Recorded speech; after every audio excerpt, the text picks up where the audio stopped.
श्रवणपटे यतिवरा महावाक्या जनार्दन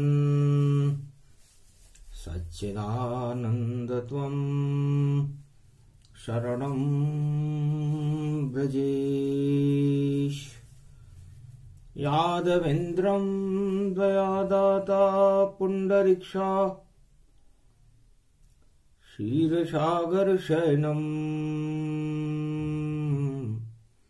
कमलनयनं नमस्तुते नमामि श्रीहरि। धैर्य से जिसको धारण किया जाता है, कर्ण पटुओं से जिनका पान किया जाता है, ऐसे सच्चिदानंद भगवान श्री यादवेंद्र सरकार को मैं नित्य ही चिंतन करता हूं, नमन करता हूं। जिनको नमन करने से मंगल आदि मंगल तो हो ही जाते हैं, साथ ही में बहुत बड़ा बल मिलता है मनुष्यों को। भजो राम सीता, भजो राम सीता, याही में भागवत, याही में गीता। भजो राम सीता, भजो राम सीता, याही में भागवत, याही में गीता। है अर्जुन, ज्ञान का छठा तीर हम कलयुग में छोड़ रहे हैं। ज्ञान भगवान शिव के पुत्र है, षडानन कार्तिक स्वामी।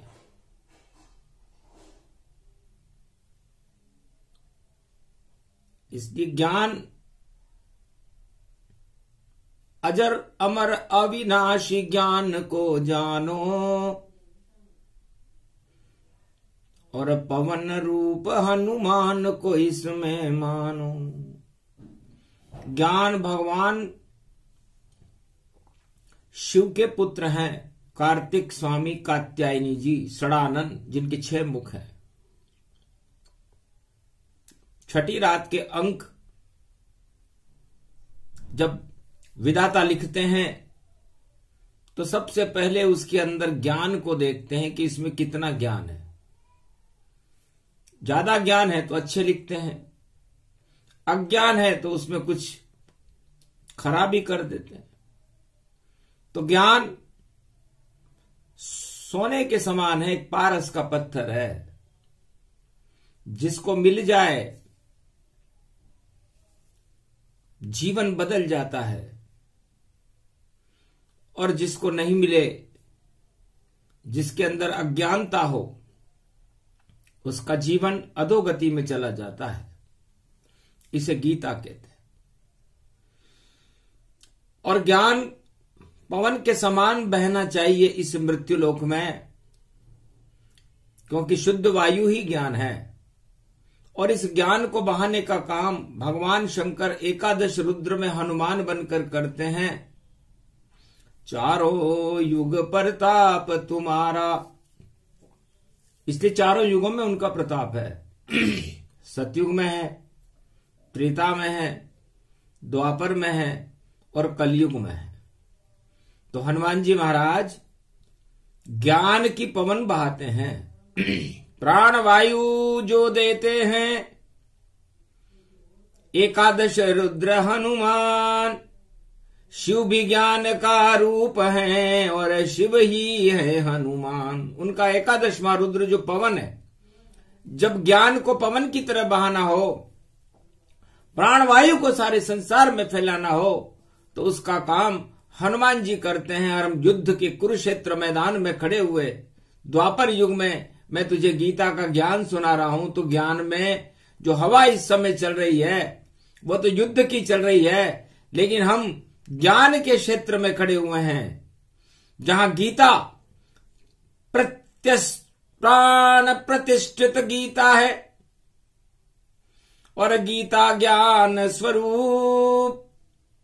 वही शिव जी का रूप है और वही बजरंग का रूप।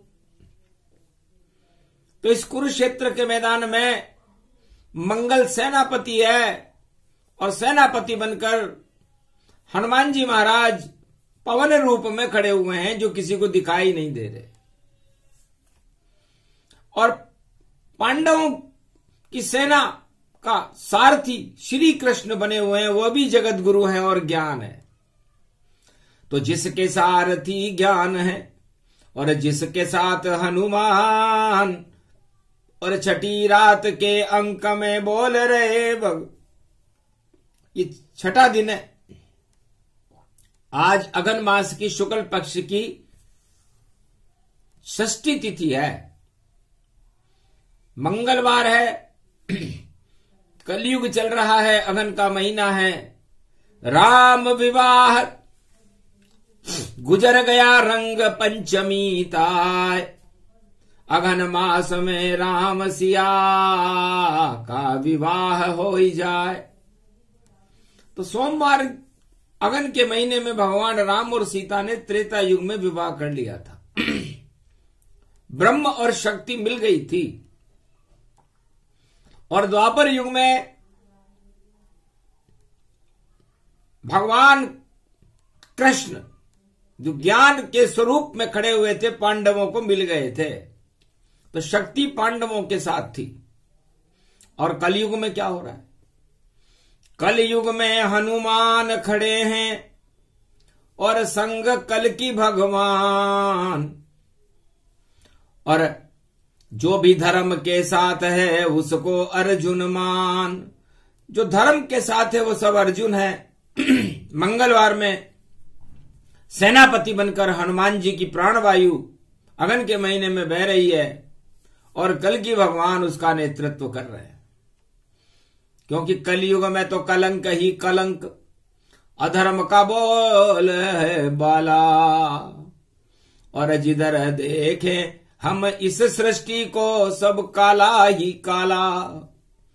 तो सारी सृष्टि में कालापन है। और कालापन राहु का है। और राहु मंगल की राशि में है, मेष राशि में। तो जब भी मंगल की राशि में, मेष राशि में राहु हो और तुला राशि में केतु हो, तो राहु भैरव को कहते हैं। राहु काल को भी कहते हैं।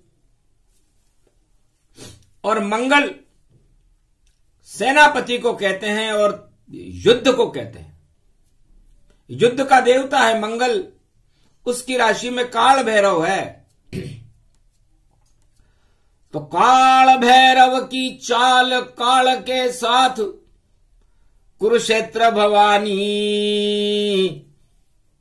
और जब तक आए नहीं दिवाली 2023, वहां तक योग ये जानी।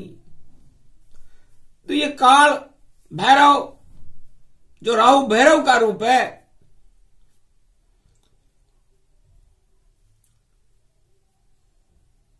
अक्टूबर तक महाभारत युद्ध के मैदान में जब धर्म और अधर्म का युद्ध होगा, खड़े हुए हैं। तो अधर्म का हो काल बोले बजरंगी, हम सदा धर्म और सत्य के हैं अब संगी। कल की भगवान उठो कल युग में जानो, और जितना अधर्म नाश उसका सब मानो। तो बजरंग बली बजरंग बली, ये भारत के में मेरी नाव चली। भारत को पार लगा देना, भक्तों को पार लगा देना।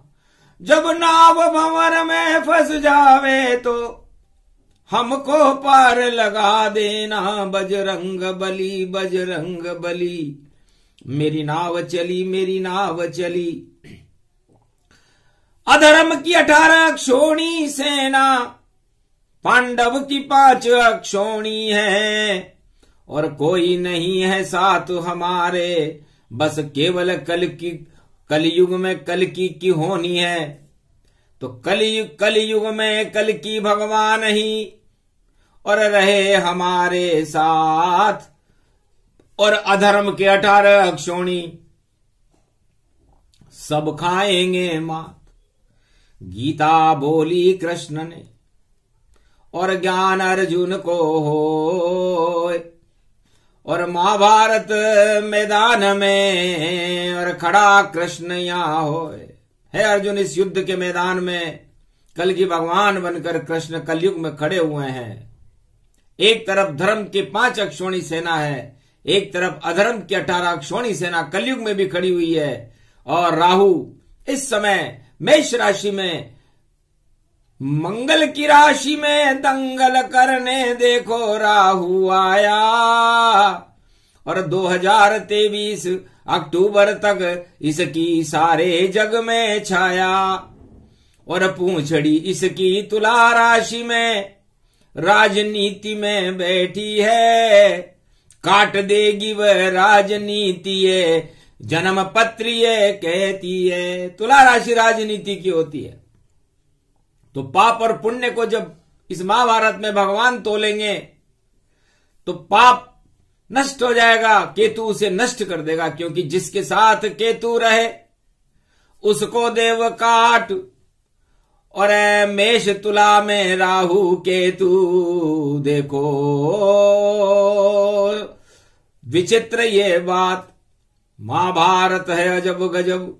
और ये गीता का ज्ञान कलयुग में भी सुना रहे हैं, देखो कृष्ण भगवान। तो भगवान कृष्ण ने कहा, रे अर्जुन,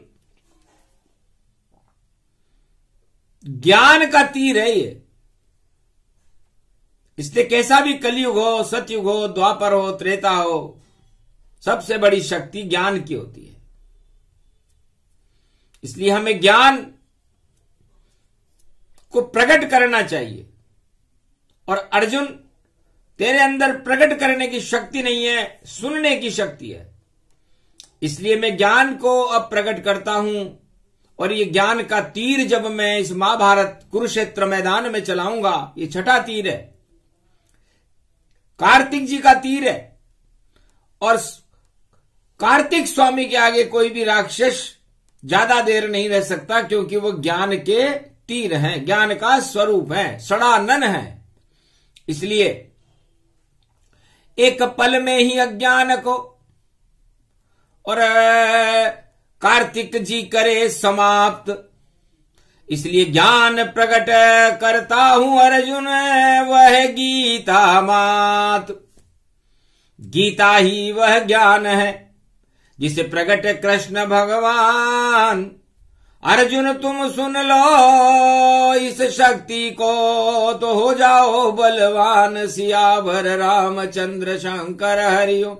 द्वापर युग में जब श्री कृष्ण ने ज्ञान हृदय से प्रगटाया, तो गीता बन गई शक्ति मां, पर अर्जुन उसको सुन पाया। जब अर्जुन ने ज्ञान सुना तो तेज अर्जुन में आया। वृहन ललाट बना था अर्जुन, पर गांडवधारी कहलाया। वृहन लला था, शक्तिहीन था अर्जुन। वृहन लला का मतलब नपुंसकता से, नपुंसकता का मतलब शक्तिहीन। किसी के पास शक्ति ना हो तो नपुंसक ही तो है।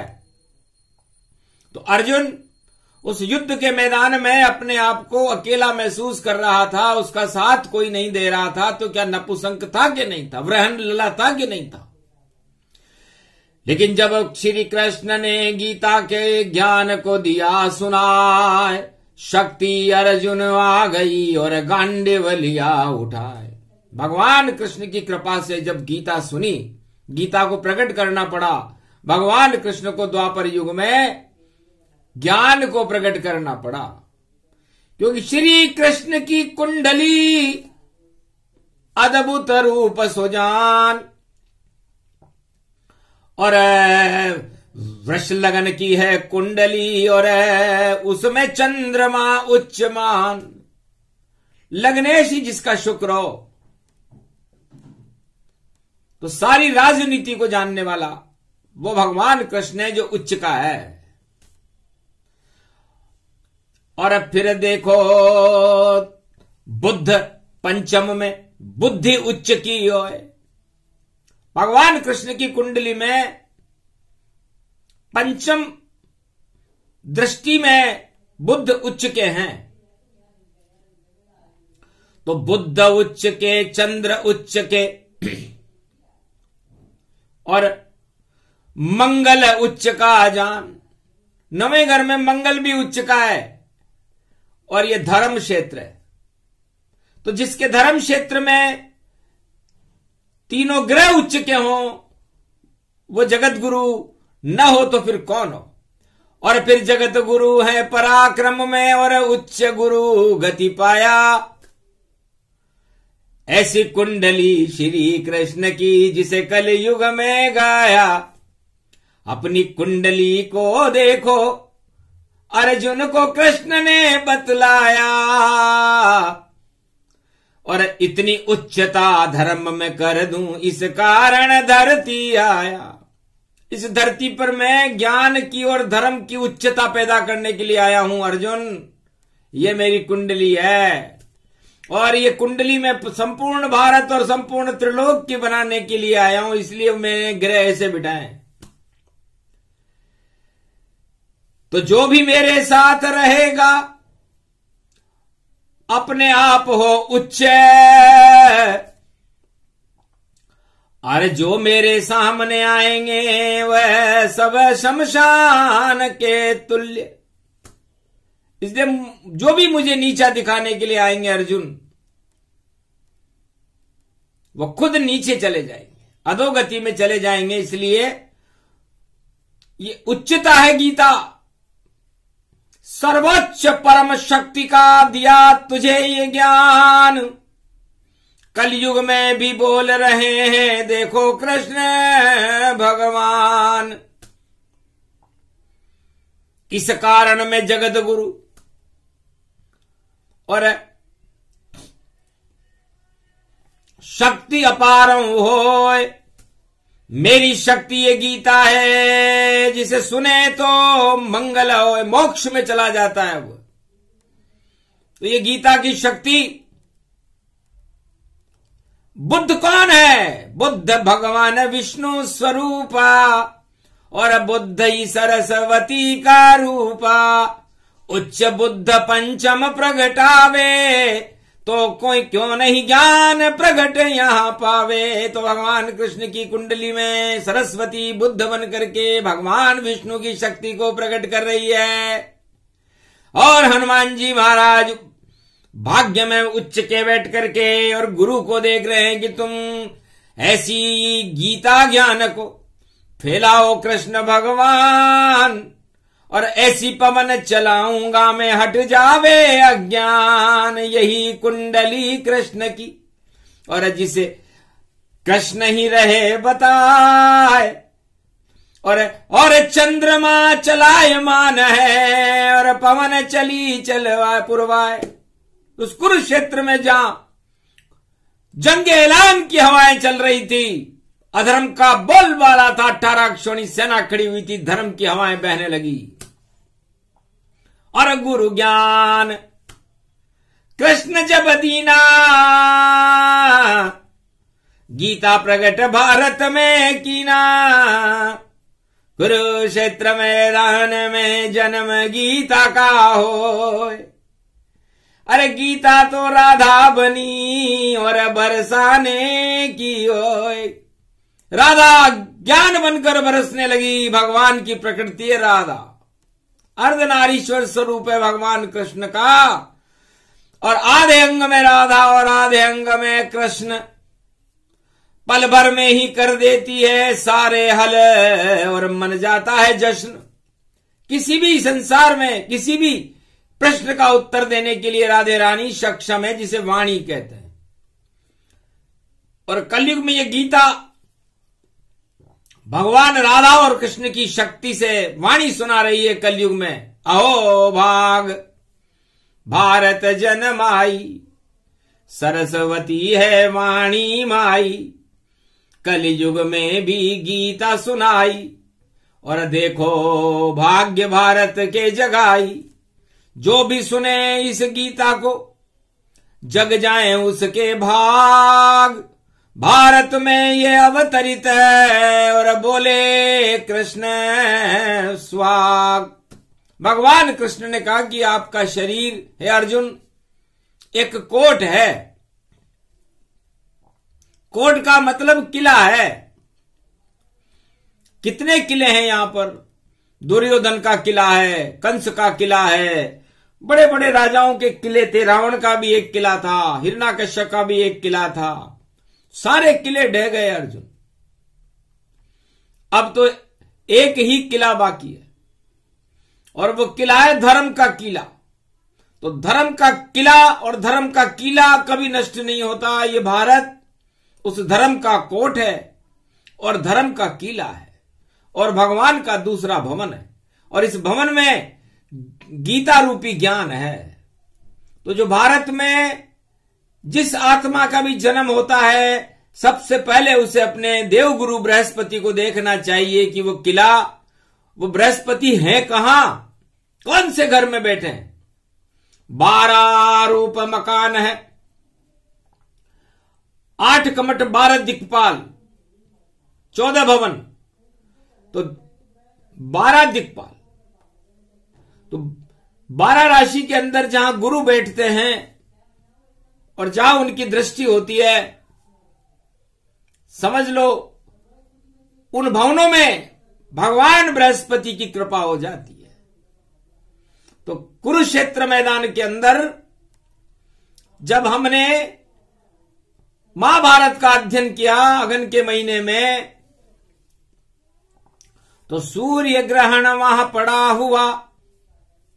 जब महाभारत यहां छिड़ा हुआ और रथ लेकर के पूरे शक्ति के साथ श्री कृष्ण वहां पर खड़ा हुआ। अब कृष्ण ने सोचा खून की नदियां भारत में नहीं होए, दूध दही की नदियां बहने वाला श्री कृष्ण यहां होए। अरे भारत इसलिए थोड़ी है कि यहां पर भाई भाई आपस में लड़े और खून की नदियां बह जाए। ये आप लोगों का छोटापन है कि आप आपस में लड़ते हो। चारों युगों में भाई भाई लड़ते हैं भारत में और ये लड़ाई लंबी चलती है।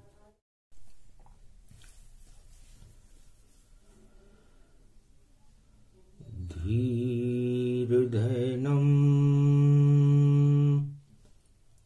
श्रवणपटे यतिवरा महावाक्या जनार्दन सच्चिदानन्दत्वं शरणं व्रजेश।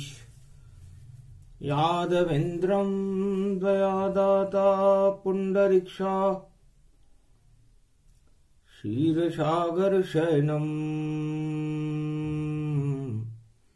कमलनयनं नमस्तुते नमामि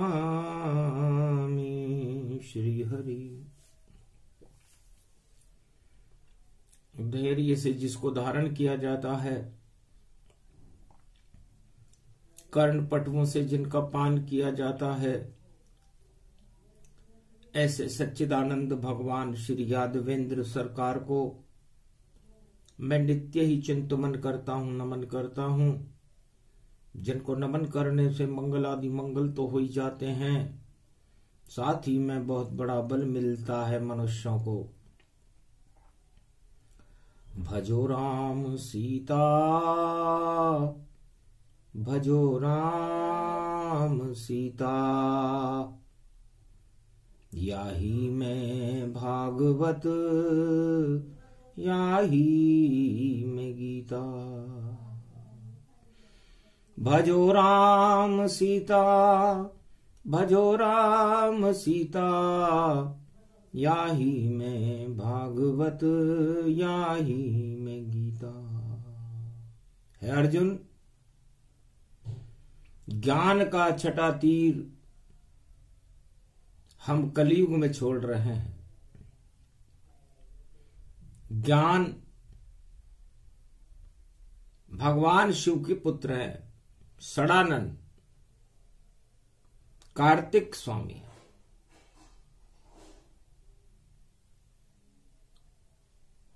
इसलिए ज्ञान अजर अमर अविनाशी ज्ञान को जानो और पवन रूप हनुमान को इसमें मानो। ज्ञान भगवान शिव के पुत्र हैं, कार्तिक स्वामी कात्यायनी जी षडानन, जिनके 6 मुख हैं। छठी रात के अंक जब विधाता लिखते हैं तो सबसे पहले उसके अंदर ज्ञान को देखते हैं कि इसमें कितना ज्ञान है। ज्यादा ज्ञान है तो अच्छे लिखते हैं, अज्ञान है तो उसमें कुछ खराबी कर देते हैं। तो ज्ञान सोने के समान है, एक पारस का पत्थर है, जिसको मिल जाए जीवन बदल जाता है,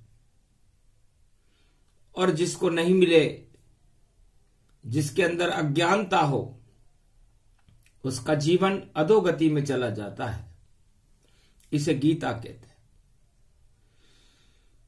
और ज्ञान पवन के समान बहना चाहिए इस मृत्युलोक में, क्योंकि शुद्ध वायु ही ज्ञान है। और इस ज्ञान को बहाने का काम भगवान शंकर एकादश रुद्र में हनुमान बनकर करते हैं। चारों युग प्रताप तुम्हारा, इसलिए चारों युगों में उनका प्रताप है। सतयुग में है, त्रेता में है, द्वापर में है और कलयुग में है। तो हनुमान जी महाराज ज्ञान की पवन बहाते हैं। प्राण वायु जो देते हैं एकादश रुद्र हनुमान, शिव भी ज्ञान का रूप है और शिव ही है हनुमान। उनका एकादशवां रुद्र जो पवन है, जब ज्ञान को पवन की तरह बहाना हो, प्राण वायु को सारे संसार में फैलाना हो, तो उसका काम हनुमान जी करते हैं। और हम युद्ध के कुरुक्षेत्र मैदान में खड़े हुए द्वापर युग में मैं तुझे गीता का ज्ञान सुना रहा हूं, तो ज्ञान में जो हवा इस समय चल रही है वो तो युद्ध की चल रही है, लेकिन हम ज्ञान के क्षेत्र में खड़े हुए हैं, जहां गीता प्राण प्रतिष्ठित गीता है और गीता ज्ञान स्वरूप, वही शिव जी का रूप है और वही बजरंग का रूप। तो इस कुरुक्षेत्र के मैदान में मंगल सेनापति है और सेनापति बनकर हनुमान जी महाराज पवन रूप में खड़े हुए हैं, जो किसी को दिखाई नहीं दे रहे। और पांडवों की सेना का सारथी श्री कृष्ण बने हुए हैं, वह भी जगत गुरु है और ज्ञान है। तो जिसके सारथी ज्ञान है और जिसके साथ हनुमान, और छठी रात के अंक में बोल रहे ये छठा दिन है। आज अगन मास की शुक्ल पक्ष की षष्ठी तिथि है, मंगलवार है, कलयुग चल रहा है, अगन का महीना है। राम विवाह गुजर गया रंग पंचमी ताय, अगन मास में राम सिया का विवाह हो ही जाए। तो सोमवार अगन के महीने में भगवान राम और सीता ने त्रेता युग में विवाह कर लिया था। ब्रह्म और शक्ति मिल गई थी। और द्वापर युग में भगवान कृष्ण जो ज्ञान के स्वरूप में खड़े हुए थे, पांडवों को मिल गए थे, तो शक्ति पांडवों के साथ थी। और कलयुग में क्या हो रहा है? कलयुग में हनुमान खड़े हैं और संग कल की भगवान। और जो भी धर्म के साथ है उसको अर्जुन मान। जो धर्म के साथ है वो सब अर्जुन है। मंगलवार में सेनापति बनकर हनुमान जी की प्राणवायु अगन के महीने में बह रही है और कल की भगवान उसका नेतृत्व कर रहे हैं। क्योंकि कलयुग में तो कलंक ही कलंक, अधर्म का बोल है बाला। और जिधर देखे हम इस सृष्टि को सब काला ही काला। तो सारी सृष्टि में कालापन है। और कालापन राहु का है। और राहु मंगल की राशि में है, मेष राशि में।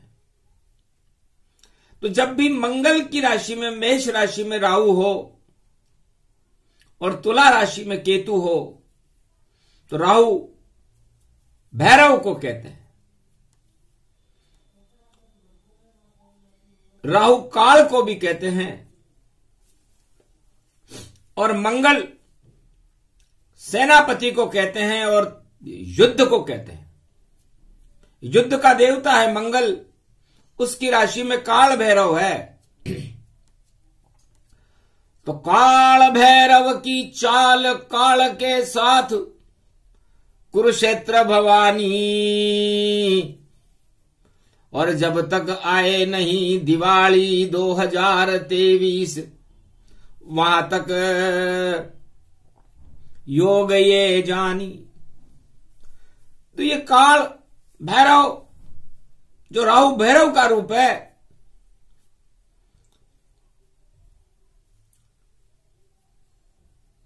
अक्टूबर तक महाभारत युद्ध के मैदान में जब धर्म और अधर्म का युद्ध होगा खड़े हुए हैं। तो अधर्म का हो काल बोले बजरंगी, हम सदा धर्म और सत्य के हैं अब संगी। कल की भगवान उठो कल युग में जानो, और जितना अधर्म नाश उसका सब मानो। तो बजरंग बली बजरंग बली, ये भारत के में मेरी नाव चली। भारत को पार लगा देना, भक्तों को पार लगा देना। जब नाव भंवर में फंस जावे तो हमको पार लगा देना। बजरंग बली मेरी नाव चली, मेरी नाव चली। अधर्म की 18 अक्षोणी सेना, पांडव की 5 अक्षोणी है। और कोई नहीं है साथ हमारे, बस केवल कलयुग में कल की होनी है। तो कलयुग में कल की भगवान ही और रहे हमारे साथ। और अधर्म के 18 अक्षोणी सब खाएंगे मात। गीता बोली कृष्ण ने और ज्ञान अर्जुन को हो। और महाभारत मैदान में और खड़ा कृष्ण यहाँ हो। है अर्जुन इस युद्ध के मैदान में कल की भगवान बनकर कृष्ण कलयुग में खड़े हुए हैं। एक तरफ धर्म की 5 अक्षोणी सेना है, एक तरफ अधर्म की 18 अक्षोणी सेना कलयुग में भी खड़ी हुई है। और राहु इस समय मेष राशि में, मंगल की राशि में दंगल करने देखो राहु आया। और 2023 अक्टूबर तक इसकी सारे जग में छाया। और पूंछड़ी इसकी तुला राशि में राजनीति में बैठी है। काट देगी वह राजनीति ये, जन्म पत्र ये कहती है। तुला राशि राजनीति की होती है। तो पाप और पुण्य को जब इस महाभारत में भगवान तोलेंगे तो पाप नष्ट हो जाएगा, केतु उसे नष्ट कर देगा। क्योंकि जिसके साथ केतु रहे उसको देव काट। और मेष तुला में राहु केतु देखो विचित्र ये बात, महाभारत है अजब गजब और ये गीता का ज्ञान कलयुग में भी सुना रहे हैं। देखो कृष्ण भगवान, तो भगवान कृष्ण ने कहा, रे अर्जुन, ज्ञान का तीर है ये, इसलिए कैसा भी कलयुग हो, सतयुग हो, द्वापर हो, त्रेता हो, सबसे बड़ी शक्ति ज्ञान की होती है। इसलिए हमें ज्ञान को प्रकट करना चाहिए। और अर्जुन, तेरे अंदर प्रकट करने की शक्ति नहीं है, सुनने की शक्ति है। इसलिए मैं ज्ञान को अब प्रकट करता हूं और ये ज्ञान का तीर जब मैं इस महाभारत कुरुक्षेत्र मैदान में चलाऊंगा, ये छठा तीर है, कार्तिक जी का तीर है। और कार्तिक स्वामी के आगे कोई भी राक्षस ज्यादा देर नहीं रह सकता, क्योंकि वो ज्ञान के तीर हैं, ज्ञान का स्वरूप है, सड़ानन है। इसलिए एक पल में ही अज्ञान को और कार्तिक जी करे समाप्त। इसलिए ज्ञान प्रकट करता हूं अर्जुन, वह गीता मात। गीता ही वह ज्ञान है जिसे प्रकट कृष्ण भगवान। अर्जुन तुम सुन लो इस शक्ति को, तो हो जाओ बलवान। सियावर रामचंद्र शंकर हरिओम। द्वापर युग में जब श्री कृष्ण ने ज्ञान हृदय से प्रगटाया, तो गीता बन गई शक्ति मां पर अर्जुन उसको सुन पाया। जब अर्जुन ने ज्ञान सुना तो तेज अर्जुन में आया। वृहन ललाट बना था अर्जुन पर गांडवधारी कहलाया। वृहन लला था, शक्तिहीन था अर्जुन। वृहन लला का मतलब नपुंसकता से, नपुंसकता का मतलब शक्तिहीन। किसी के पास शक्ति ना हो तो नपुंसक ही तो है। तो अर्जुन उस युद्ध के मैदान में अपने आप को अकेला महसूस कर रहा था, उसका साथ कोई नहीं दे रहा था। तो क्या नपुंसक था कि नहीं था? वृहन लला था कि नहीं था?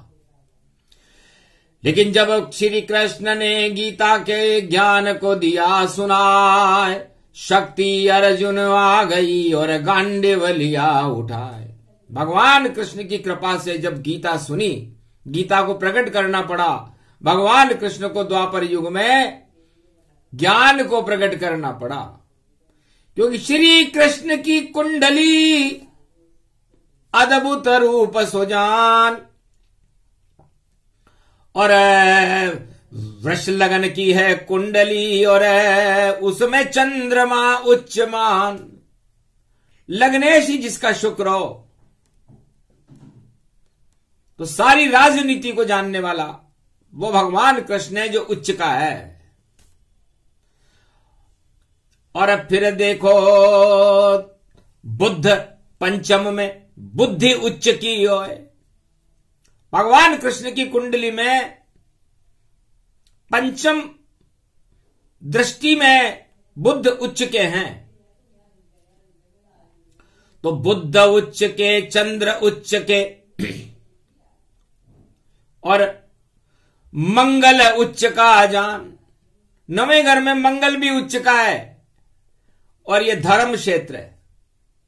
तो जिसके धर्म क्षेत्र में तीनों ग्रह उच्च के हों, वो जगत गुरु न हो तो फिर कौन हो? और फिर जगत गुरु है पराक्रम में और उच्च गुरु गति पाया। ऐसी कुंडली श्री कृष्ण की जिसे कल युग में गाया।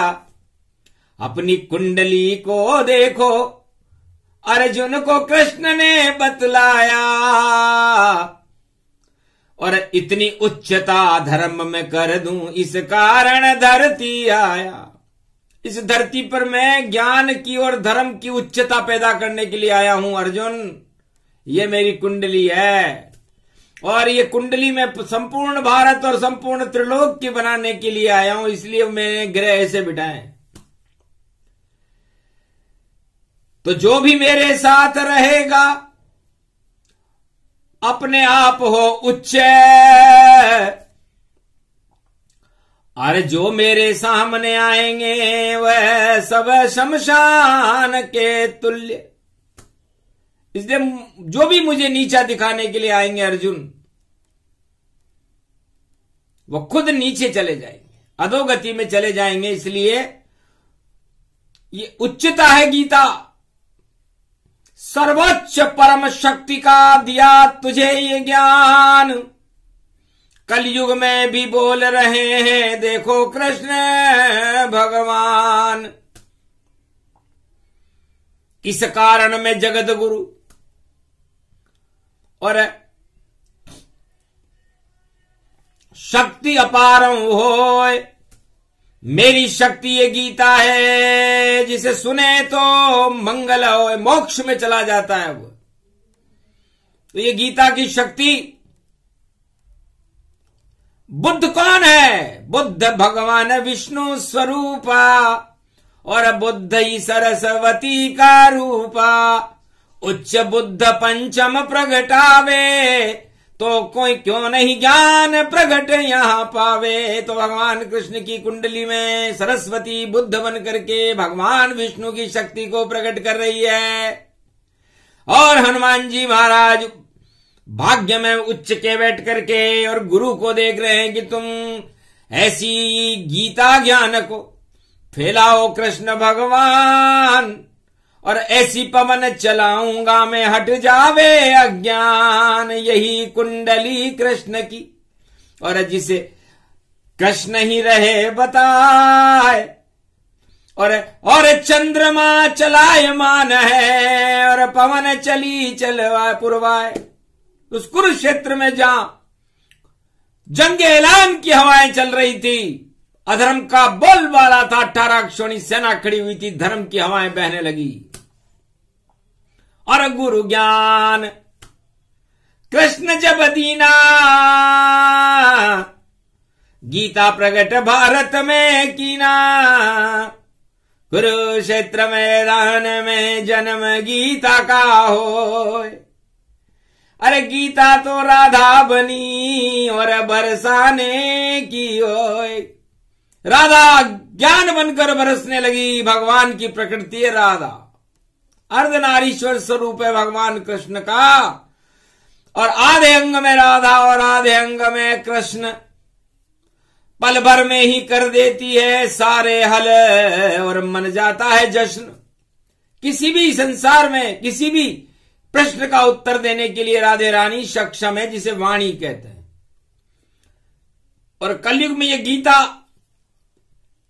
भगवान राधा और कृष्ण की शक्ति से वाणी सुना रही है कलयुग में। अहो भाग भारत जनमाई, सरस्वती है वाणी माई।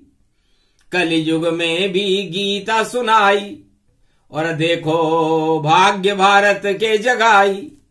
जो भी सुने इस गीता को जग जाए उसके भाग। भारत में ये अवतरित है, और बोले कृष्ण स्वाग। भगवान कृष्ण ने कहा कि आपका शरीर है अर्जुन एक कोट है। कोट का मतलब किला है। कितने किले हैं यहां पर? दुर्योधन का किला है, कंस का किला है, बड़े बड़े राजाओं के किले थे। रावण का भी एक किला था, हिरण्यकश्यप का भी एक किला था। सारे किले ढह गए अर्जुन। अब तो एक ही किला बाकी है, और वो किला है धर्म का किला।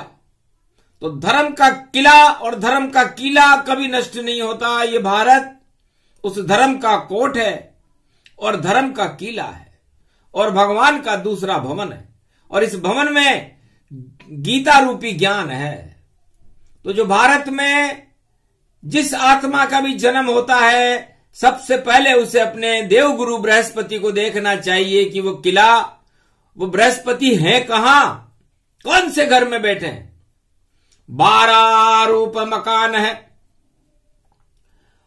8 कमट 12 दिक्पाल, 14 भवन, तो 12 दिक्पाल।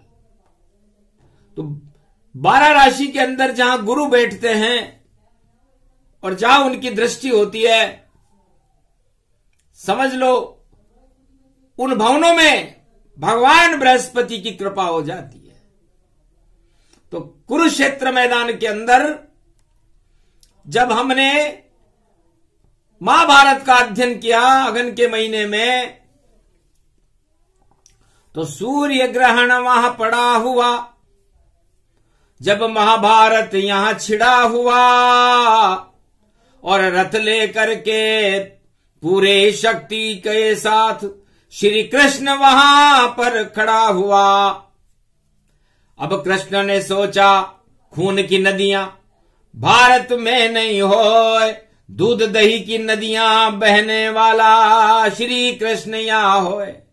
अरे भारत इसलिए थोड़ी है कि यहां पर भाई भाई आपस में लड़े और खून की नदियां बह जाए। ये आप लोगों का छोटापन है कि आप आपस में लड़ते हो। चारों युगों में भाई भाई लड़ते हैं भारत में, और ये लड़ाई लंबी चलती है। त्रेता युग में नहीं हुई ये भाइयों की लड़ाई, भाइयों ने भगवान का साथ दिया। लेकिन सतयुग में तो भाइयों की लड़ाई थी, और द्वापर युग में तो भाई भाई लड़ ही रहे हैं, और महाभारत हो रहा है। और भगवान श्री कृष्ण दूध दही की नदी बहाने के लिए ज्ञान को लेकर के आए हैं, जिसे गीता कहते हैं। यदि गीता नहीं होती तो भारत में खून की नदियां बह जाती, यह भगवान कृष्ण ने कहा। इसलिए गीता कोई किताब नहीं, नहीं कोई श्लोक, ये तो ज्ञान का रूप है और धर्म रूप अशोक। ये वो ज्ञान है जो कुरुक्षेत्र को धर्म क्षेत्र में प्रकट करके अशोक कर देता है। इसलिए भारत का राजसी चिन्ह अशोक है, जिसमें 3 शेर होते हैं। उस 3 शेर तीनों जगत गुरु हैं, और ये तीनों जगत गुरु हमेशा अपने मुखारबिंद से भारत की रक्षा करने के लिए तैयार रहते। शक्ति को प्रकट करते हैं, ज्ञान को प्रकट करते हैं, और धर्म को प्रकट करते हैं। तो ये गीता ही तो है। अशोक स्तंभ के नीचे बैठकर भी यदि भारत में कोई अज्ञान फैलाए और उनमें अज्ञानता हो, तो भगवान को भी अफसोस होता है कि यह गौरव की बात नहीं, शर्म की बात है कि जिस देश में देखो चिन्ह अशोक और भगवान रंग लहराता हो, और तीनों जगत गुरु का झंडा तिरंगा बनकर आता हो। तो जिसके रक्षक तीनों जगत गुरु वही तिरंगा जान, केसरिया रंग ब्रह्मा का और चक्र सुदर्शन श्वेत रंग विष्णु का मान, हरा रंग शिव मानी तीनों जगत गुरु होए। ये गीता का बयान है, इसमें संशय न होए। तिरंगा गीता ही तो है। अब आप इसे अपने अपने रूप में देख रहे हो। भगवान तो भारत की रक्षा करने के लिए तिरंगा बनकर सुदर्शन चक्र जिसमें चलता है खड़ा हुआ है। अब आप उसका सम्मान न करो, उस अशोक स्तंभ का सम्मान न करो जो तीनों जगत गुरु हैं, और आप अपने अंदर अज्ञान को भरो। तो आप कौरव हो या पांडव हो, या खुद सोच लो। इसलिए भारत के अंदर भाई भाई को आपस में नहीं लड़ना चाहिए। लड़ोगे तो ये तीनों शेर और ये तिरंगा खा जाएगा आपको। कोट है, इस कोट की ओट में श्री कृष्ण और रक्षक भारत के बनते हैं। चाहे कोई भी राजा हो, पर वो यहीं विचरते रहते हैं। जो राजा ऐसा करे और फैला दे उन्माद, उस राजा का पद सहित और सत्ता होए समाप्त, उस राजा की सत्ता समाप्त हो जाती है। ये कोट है। को का मतलब कोप, कोप का मतलब भगवान का क्रोध। तो वो कब होता है? जब इस तिरंगे की शक्ति और अशोक स्तंभ की शक्ति को, सत्यमेव जयते को कोई विरोध करने लगे, तो टंकार बजने लगती है और सारे प्रकोप को ही समाप्त कर देते हैं, टाल देते हैं। वो कृष्ण है, वो गीता है। अद्भुत चरित्र, अद्भुत ज्ञान कहीं मिलेगा नाय। कलियुग में अर्जुन तुझको वाणी रहे सुनाए। अरे मंगलवार प्रगट हनुमान, हनुमान जी का दिन आज। तो जय हनुमान ज्ञान गुण सागर, और भारत के तुम हो नटनागर। तो क्या लिखा हुआ है हनुमान चालीसा में कि हनुमान जी चारों युग में भारत के ऊपर रक्षक बनकर खड़े रहते हैं। धर्म ध्वजा उनके हाथ में होती है और वो ज्ञान और गुणों के सागर हैं। तो भारत में कौन आत्माएं रहनी चाहिए, सत्ता किसकी होनी चाहिए, कैसी प्रजा होनी चाहिए और कैसा राजा होना चाहिए। जय हनुमान ज्ञान गुण सागर, यह हनुमान चालीसा के अंदर पहली लाइन लिखी हुई है कि ज्ञान हो, गुणों का सागर हो। और फिर भी भारत में कोई अज्ञानता में रहे और गुणों को प्राप्त न करे तो फिर वो भारत में रहने योग्य है क्या। तो जय हनुमान ज्ञान गुण सागर, जय कपीश तिहु लोक उजागर। तो तीनों लोकों में किसका प्रकाश रहता है, ज्ञान और गुण का प्रकाश रहता है। तो राजा को ज्ञानी होना चाहिए, राजा को गुणवान होना चाहिए और तीनों लोक में उस राजा की ख्याति होना चाहिए। तो ऐसा राजा कौन है, त्रिलोकाधिपति श्री कृष्ण है और वह है राजा राम। वो राजा श्री कृष्ण है, वो राजा विष्णु भगवान। तो ऐसा राजा होना चाहिए जिसके अंदर ज्ञान हो, गुण का सागर हो। दुर्गुण का सागर बनना और अज्ञानता का बन करके राज्य करना कोई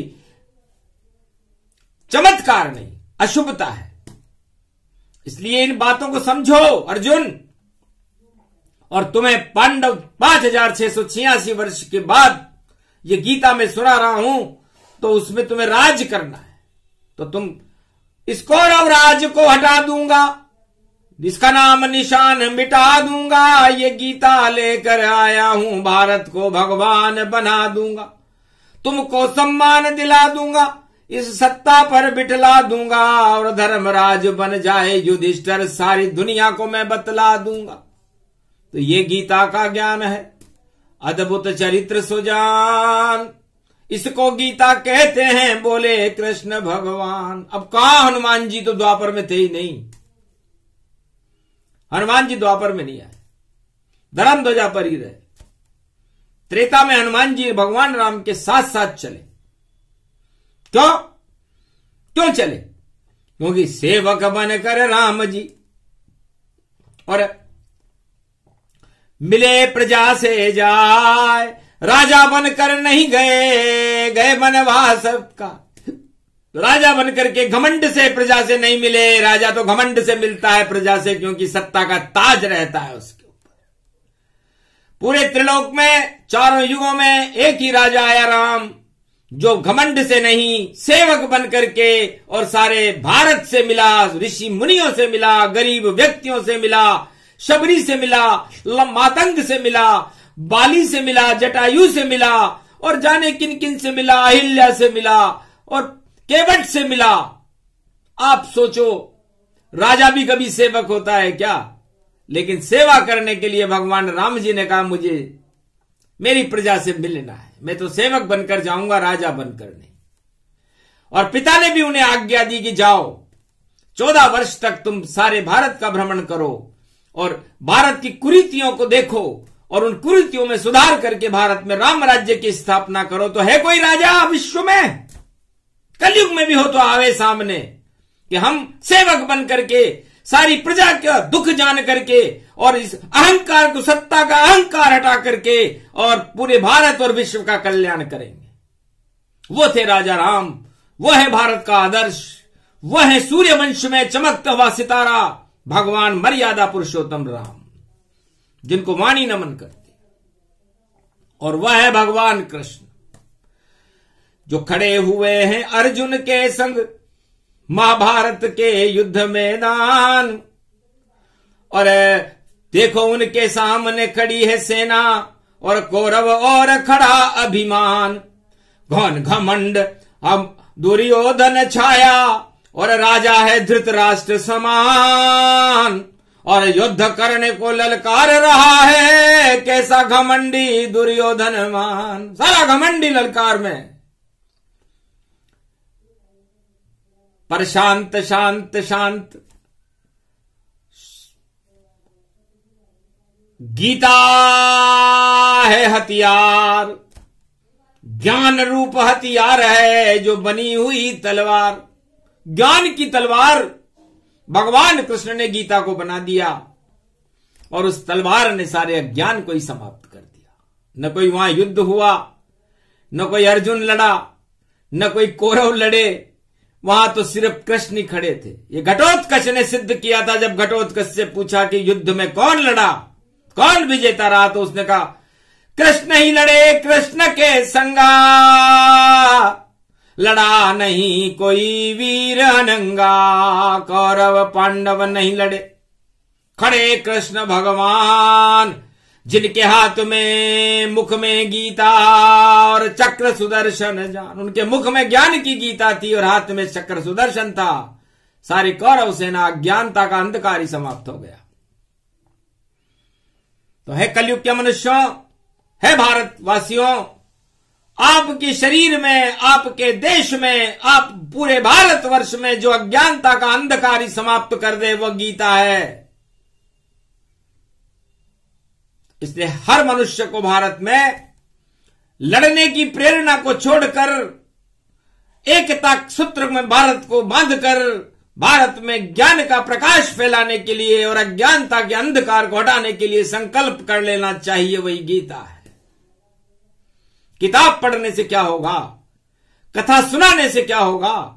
जब तक जीवन नहीं बदलता, जब तक संकल्प आत्मा में नहीं उठे, आत्मा इसके लिए तैयार न हो। सुनने को तो कान है और सब बहरे इंसान। कलयुग में गीता कृष्ण बोल रहे पर सब बहरे ही जान। अब सारे तो बहरे हों और भगवान कृष्ण वाणी में गीता बोल रहे हो तो आपको समझ में क्या आएगा? तो सुनने वाला श्रवण भक्त हो, जैसे है हनुमान, जैसे उमा महारानी है और जैसे अर्जुन जान। तीन ही श्रोता प्रबल है, चौथा हुआ न कोई। जिस दिन चौथा होएगा भारत की जय हो। इसलिए तीन श्रोताओं के नाम तो हमने तीन युगों के बता दिए। अब कलयुग में कौन श्रोता बनेगा, कौन वक्ता बनेगा, गीता किसको भगवान कलंकेश्वर सुनाएंगे, ये भविष्य के गर्भ में है, लेकिन संकेत तो कर दिए। तो ज्ञान रूप वह तीर है, छठा तीर ही से जान। जिसके लग जाए ज्ञान का तीर तो वह व्यक्ति बने महान। तो गीता कहती है कि ज्ञान का एक अक्षर भी किसी के आत्मा में चुभ जाए और वह उसे अपने जीवन में उतार ले तो उसका जीवन सफल हो जाता है, मोक्ष के मार्ग की ओर वह चलने लगता है। इसलिए सारे भारतवर्ष को एक ज्ञान का तीर भगवान कृष्ण अर्जुन को सुनाते हुए छोड़ रहे हैं। अब इस तीर को कौन ग्रहण करता है, किसके हृदय में परिवर्तन होता है, अपने आप ये भविष्य के गर्भ में है। तो भारत देश महान है और वाणी दे रही ज्ञान। और कलयुग में भी बोल रहे वाणी में श्री कृष्ण भगवान। छठा तीर छोड़ा जो लगा समन के जाए, ज्ञान प्रकट वहां हो गया अंधकार हट जाए। ये गीता का ज्ञान है और हट गए सब अंधियार। श्री कृष्ण के साथ खड़ा है ये पांडव परिवार। सियावर रामचंद्र शंकर हरिओम। ये प्रसंग जो भी सुने ये गीता का ज्ञान। सातवां तीर बुधवार को छोड़ेंगे भारत में श्री कृष्ण भगवान। सातवां तीर कल छोड़ेंगे, बुधवार का दिन है। अब देखते हैं गणेश जी कौन सा तीर लेकर के आए। इससे तीर का मतलब किनारा होता है। तो आप किसी किनारे को पकड़ो तो आप धर्म के किनारे पर रहना। तीर का मतलब किसी को मारना नहीं है। हम आपको ये बता रहे हैं कि हम ये तीर धर्म के लिए छोड़ रहे हैं। अधर्म तो अपने आप ही नष्ट हो जाएगा, क्योंकि उस तीर तक तो कोई पहुंचेगा ही नहीं। इस तीर तीर में भेद है, तीर तीर का काम, और ऐसा तीर चला रहे कलयुग में श्री कृष्ण भगवान। बोलो जय श्री राम, जय गीता माता की जय, बोलो श्री कृष्ण भगवान की जय, आज की आनंद की जय। त्रेता युग में नहीं हुई है भाइयों की लड़ाई, भाइयों ने भगवान का साथ दिया, लेकिन सतयुग में तो भाइयों की लड़ाई थी, और द्वापर युग में तो भाई भाई लड़ ही रहे हैं, और महाभारत हो रहा है, और भगवान श्री कृष्ण दूध दही की नदी बहाने के लिए ज्ञान को लेकर के आए हैं, जिसे गीता कहते हैं। यदि गीता नहीं होती तो भारत में खून की नदियां बह जाती, यह भगवान कृष्ण ने कहा। इसलिए गीता कोई किताब नहीं, नहीं कोई श्लोक, ये तो ज्ञान का रूप है और धर्म रूप अशोक। ये वो ज्ञान है जो कुरुक्षेत्र को धर्म क्षेत्र में प्रकट करके अशोक कर देता है। इसलिए भारत का राजसी चिन्ह अशोक है, जिसमें 3 शेर होते हैं। उस 3 शेर तीनों जगत गुरु हैं, और ये तीनों जगत गुरु हमेशा अपने मुखारबिंद से भारत की रक्षा करने के लिए तैयार रहते, शक्ति को प्रकट करते हैं, ज्ञान को प्रकट करते हैं, और धर्म को प्रकट करते हैं। तो ये गीता ही तो है। अशोक स्तंभ के नीचे बैठकर भी यदि भारत में कोई अज्ञान फैलाए और उनमें अज्ञानता हो, तो भगवान को भी अफसोस होता है कि यह गौरव की बात नहीं, शर्म की बात है कि जिस देश में देखो चिन्ह अशोक और भगवान रंग लहराता हो, और तीनों जगत गुरु का झंडा तिरंगा बनकर आता हो। तो जिसके रक्षक तीनों जगत गुरु वही तिरंगा जान, केसरिया रंग ब्रह्मा का और चक्र सुदर्शन श्वेत रंग विष्णु का मान, हरा रंग शिव मानिए तीनों जगत गुरु होए। ये गीता का बयान है, इसमें संशय न होए। तिरंगा गीता ही तो है। अब आप इसे अपने अपने रूप में देख रहे हो। भगवान तो भारत की रक्षा करने के लिए तिरंगा बनकर सुदर्शन चक्र जिसमें चलता है खड़ा हुआ है। अब आप उसका सम्मान न करो, उस अशोक स्तंभ का सम्मान न करो जो तीनों जगत गुरु हैं, और आप अपने अंदर अज्ञान को भरो। तो आप कौरव हो या पांडव हो, या खुद सोच लो। इसलिए भारत के अंदर भाई भाई को आपस में नहीं लड़ना चाहिए। लड़ोगे तो ये तीनों शेर और ये तिरंगा खा जाएगा आपको। कोट है, इस कोट की ओट में श्री कृष्ण और रक्षक भारत के बनते हैं। चाहे कोई भी राजा हो, पर वो यहीं विचरते रहते हैं।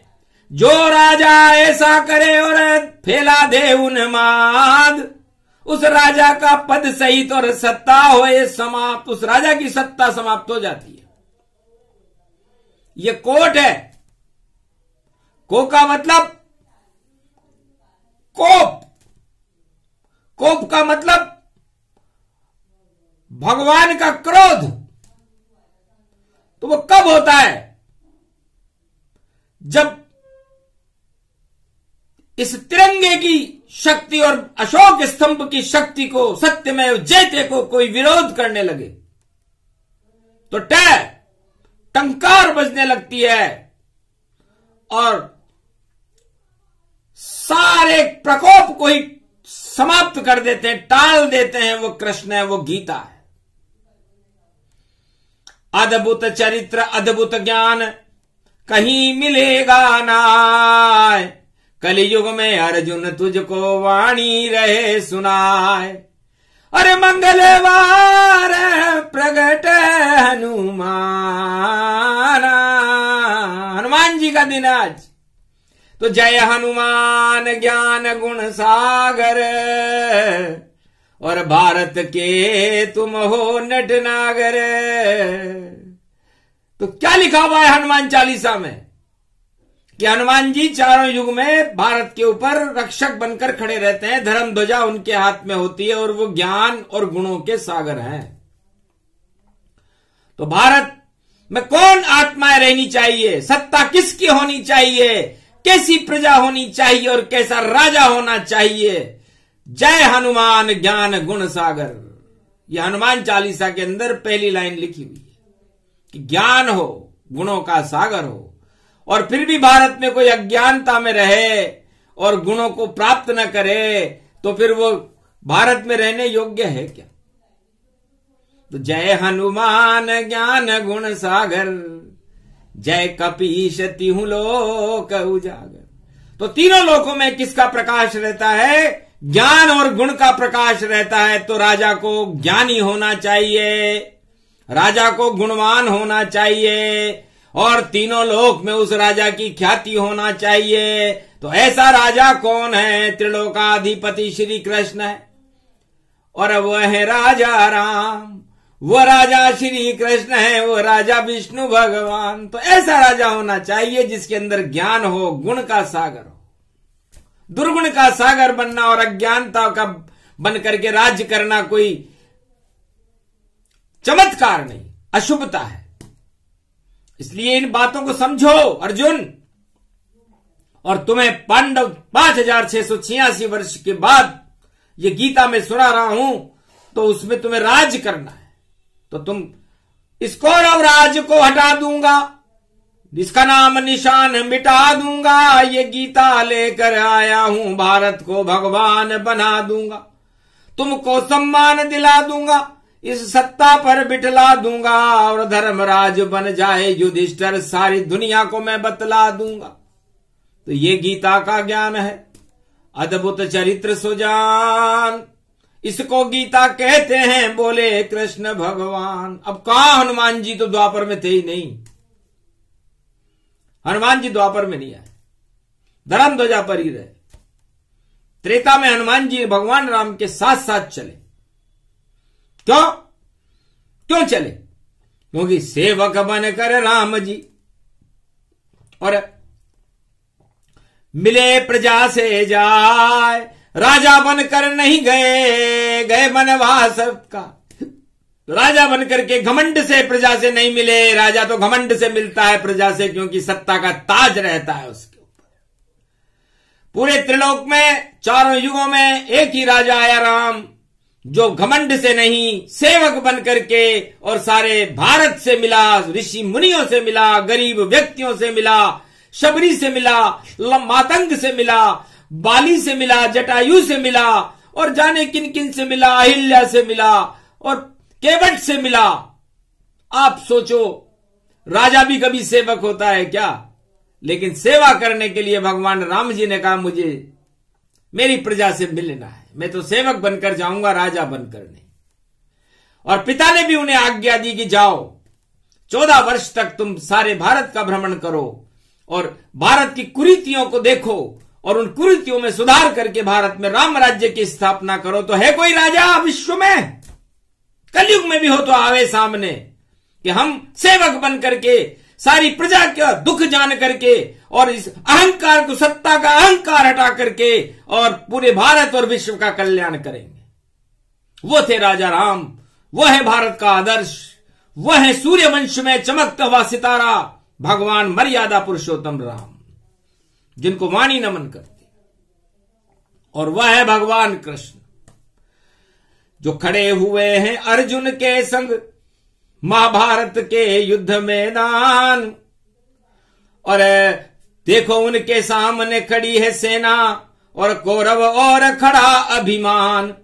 घन घमंड अब दुर्योधन छाया और राजा है धृतराष्ट्र समान। और युद्ध करने को ललकार रहा है कैसा घमंडी दुर्योधन मान। सारा घमंडी ललकार में, पर शांत शांत शांत। गीता है हथियार, ज्ञान रूप हथियार है जो बनी हुई तलवार। ज्ञान की तलवार भगवान कृष्ण ने गीता को बना दिया और उस तलवार ने सारे अज्ञान को ही समाप्त कर दिया। न कोई वहां युद्ध हुआ, न कोई अर्जुन लड़ा, न कोई कौरव लड़े, वहां तो सिर्फ कृष्ण ही खड़े थे। ये घटोत्कच ने सिद्ध किया था। जब घटोत्कच से पूछा कि युद्ध में कौन लड़ा, कौन विजेता रहा, तो उसने कहा कृष्ण ही लड़े कृष्ण के संगा,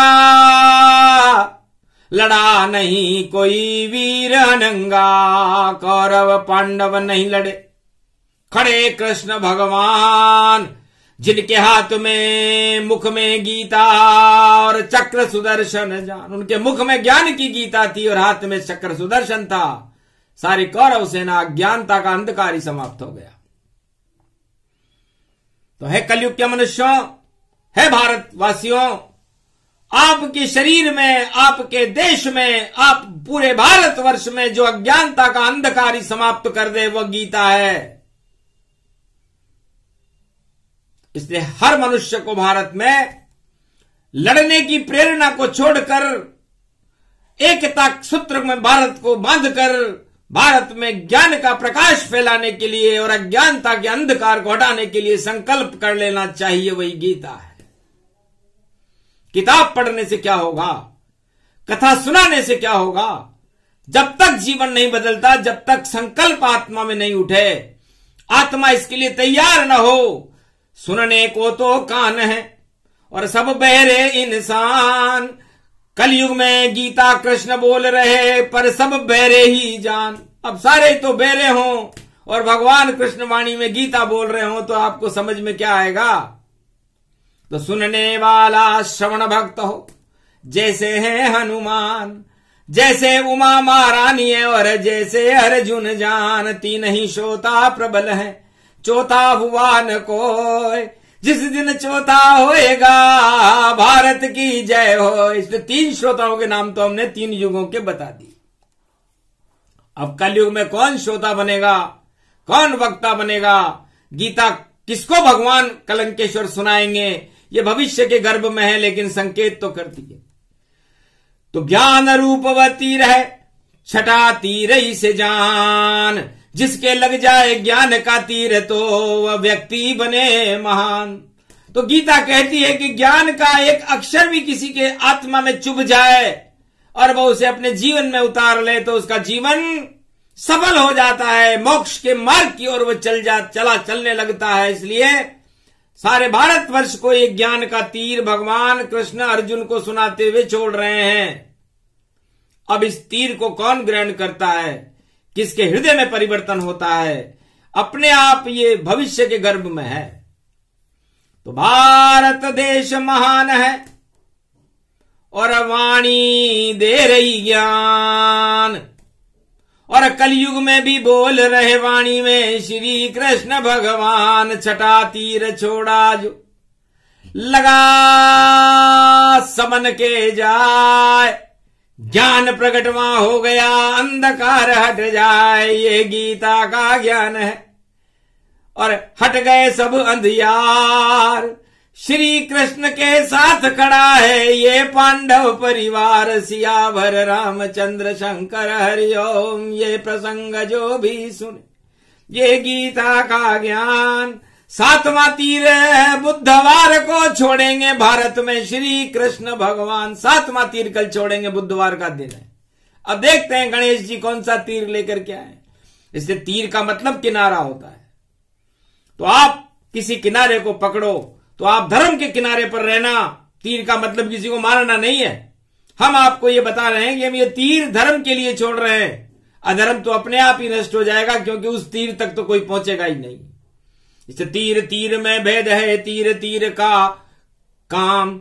और ऐसा तीर चला रहे कलयुग में श्री कृष्ण भगवान। बोलो जय श्री राम, जय गीता माता की जय।